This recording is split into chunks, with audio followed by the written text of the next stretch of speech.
बड़ौदा जिले का एक उप विभाग मनु पिछले कई दिनों ऐसे ही बिना बिजली के है, जिससे आम जनता के साथ साथ स्कूली बच्चों को परीक्षाओं के दौरान काफी मुश्किलों का सामना करना पड़ रहा है। इस बीच मनुई क्षेत्र के लोग मीडिया ऐसे ही बात कर रहेगा। उन्होंने कहा कि इस क्षेत्र में बिजली के ट्रांसमिशन लाइन हरे पेड़ों और सड़े हुए डंडों के साथ लटके हुए हैं, जिससे मौसम खराब होते ही बिजली गुल हो जाती है।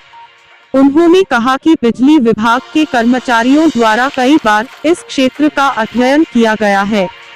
मनुई में पारेषण लाइनों में दोष को ठीक किया जाना चाहिए, लेकिन अभी तक कर्मचारियों ने पारेषण लाइनों की मरम्मत नहीं की है और कोई आश्वासन नहीं दिया गया है, जिससे स्थानीय लोगों में बहुत गुस्सा है।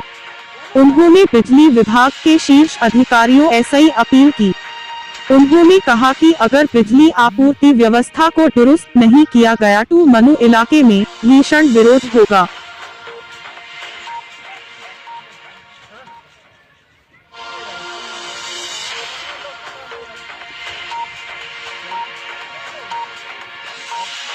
जी तहमीन साहब, आप हमें बताइए कि आपकी तारों और पोलों की यह हालत है। आपने अभी तक डिपार्टमेंट से इस बारे में बात नहीं की?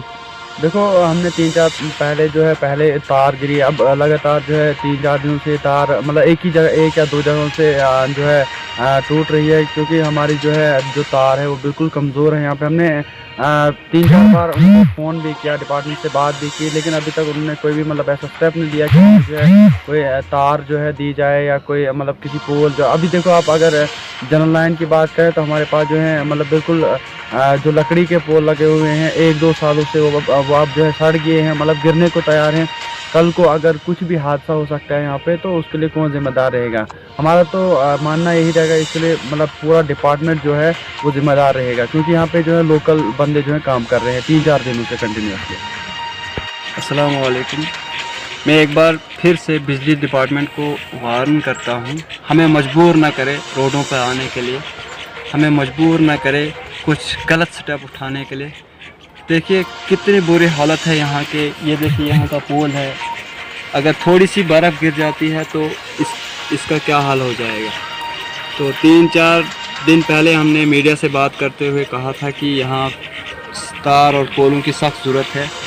जब भी किसी डिपार्टमेंट के बंदे से बात की जाती तो उन्होंने कहा कि यहाँ के लिए पोल मिले हैं, वो किसी ने आगे बेच दिए हैं, वो किसने बेचे हैं वो हमें नहीं मालूम, मगर इसके खिलाफ़ कार्रवाई होनी चाहिए। मैं डीसी साहब से रिक्वेस्ट करता हूँ, डीसी डोडा से रिक्वेस्ट करता हूँ कि इसके खिलाफ़ सख्त कार्रवाई करें कि यहाँ के लिए पोल आए हुए हैं, तार आई हुई, वो कहाँ चली गई। जब भी किसी डिपार्टमेंट के बंदे से बात करते हैं वो कभी एक का नाम, कभी दूसरे का नाम, कभी तीसरे का नाम लेके